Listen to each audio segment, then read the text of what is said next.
Welcome, everybody. I'm Ray Show's founder and artistic administrator of the St. Paul String Quartet competition, now in its 18th year. And remarkably, the group I'm going to be interviewing now, the Calcifer Quartet, may not even be 18 years old, which is really fun that this event was going on. And then you guys came into being on this planet to play chamber music. So welcome, all of you. All right, here's the easiest question. How did you all get together? Well, the Academy program is a chamber program through the Music Institute of Chicago, and we are all a part of it. And actually, Zach is just coming in this year. Leo and I have been there for a while, and Kana has also been there for a while. And you know, we became a group through the Academy, and we've been a very happy group since then, as you can see. Fantastic. No, and how did you get your name? I mean, I have to ask these obvious questions, but how'd you come up with Calcifer and who did it? Yeah, actually, a lot of people ask us this question. It's from Japanese animation. Oh. And Calcifer is, he's like a fire spirit. Okay.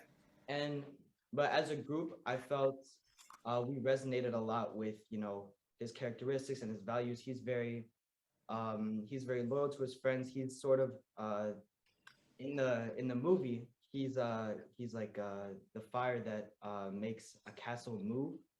And so he's like, he's very supportive, and he works well with other people, and as well as him being, you know, a fire spirit, he's very fiery, and he has a bright.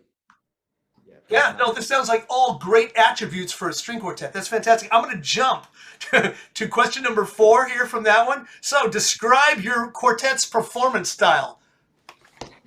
Who wants to do that? Zach, now that we know all about Calcifer, describe the quartet's performance style. Does it line up?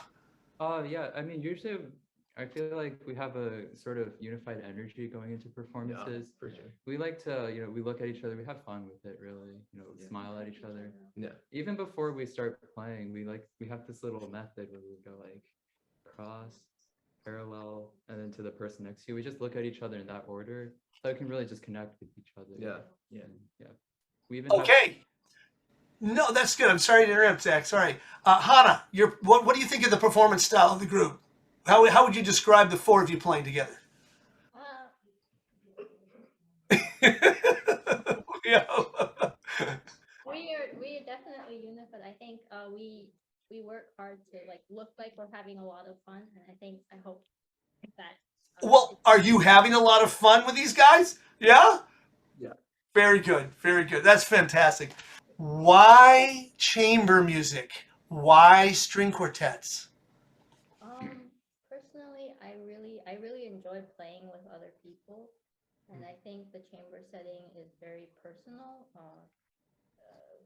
compared to, say, orchestra, which is like in a section, and you're kind of like one person in this huge section. It's kind of, you get swallowed, and I think chamber, you really get the opportunity to connect with other people. So that's why I think. Very good answer. Leo, why chamber music for you? Yeah, I agree a lot with Kana. I think for me, I'm a very like social person, so I like being with people, and I think when you're in a chamber group, that unification and that enjoyment that you're having with your friends really reflects itself in the music. And I think it's just one of the charms of listening to chamber music and playing it. It's just so much more fun. Well said. Zach, what do you think? I agree a lot, obviously, with what they have to say.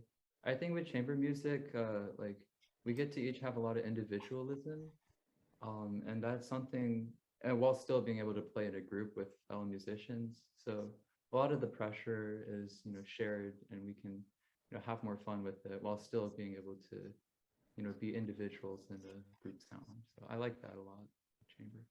Jan? I think playing chamber music is the highest form of connection through music. And when I play with in chamber music with my friends here, You're funny. This is good. We're gonna get the giggles out. This is great, man. We're gonna have to keep Jan. We're gonna have to keep some of it in there. Okay, that's all I can say because it's so good. It's who you guys are. Come on. Last year? Yeah. Did you play this last year or no? No, they weren't as funny. Oh, No, he's in. He looks. Well, he's older. He looks older for sure, and I think he's having a good time as well. So that's great. Yeah, that. So you guys could do. You could do anything in chamber music because you're all really talented players. What is the attraction of string quartet playing per se to other forms of chamber music? Anybody answer that? I think a string quartet is one of the most perfect mixes of instruments, especially having those two violins and then the viola and yeah. the cello. They really like connect well. And I think especially the viola and the cello is a really good mix of bass, because the two violins, instead of having just a violin, a viola, and a cello, which could be a string trio, I think it's better to have two violins, because when you have two violins, it really makes the soprano, Alto, tenor, bass. Yeah, I know. It's makes the soprano and the alto so much more yeah. outspoken. And Well, the bass doesn't overpower, like in a string trio. I think the bass would overpower one violin, so that's why a string quartet is such a perfect mix. it is, and I'm seriously the tie-in to SATB choir, which is huge in the world, is you cannot avoid that link. You have to really look at that. That's like a perfect form. The four-part harmony. All of you tell one fun or funny story about the quartet. Starting with Zach. Come on, Zach, you go first. Could you come back to me in just a moment? Yeah. Okay, Leo, you have a fun story? What's the more inappropriate? Let's see. So You had no interesting story. Something interesting. So one time before a performance, what actually happened was I lost my music like right before the performance. I still haven't found out. I had to print out a new part like right before. We were all freaking out. And then we tuned backstage. Then we got on stage and our instruments are all out of tune. So we had to adjust really quickly, and it was a challenge. Yeah, I can imagine it was. Hannah, just a story of something. What's it like being the only female in this group? I can imagine. There's some difficult parts. Yeah. The three of them are very close. They're very close. This is important, guys. You need to listen when she says this stuff. Hannah, I'm the only guy in the quartet. It's all three women in the quartet. So I can relate. There's that being slightly different than everybody else in the group. I get it. Are they treating you nicely in the quartet? They treat me very well. Good. This is really good. Okay, who has Jan, you have a story you want to add to this? Let me think.